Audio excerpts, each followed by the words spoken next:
The work evolved through contributions that we all made.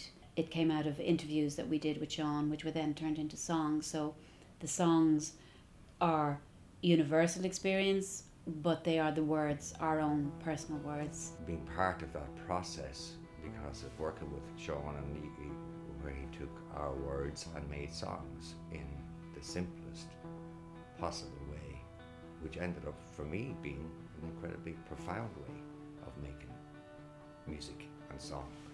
Sean interviewed me about a problem I was going through at the time, and suddenly this thing that was, I suppose in a way private, but I would share a lot with Sean,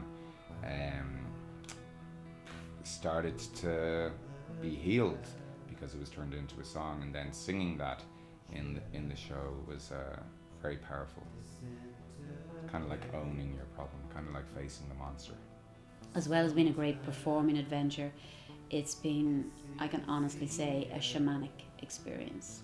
It's important to contribute always, and I think working with Palm and Ray, just quite naturally, I think we were all makers of work, so Sean held a space where we were allowed to contribute. It was never a question that we wouldn't. Trying to get into Sean's head is not easy, but it's great when you do.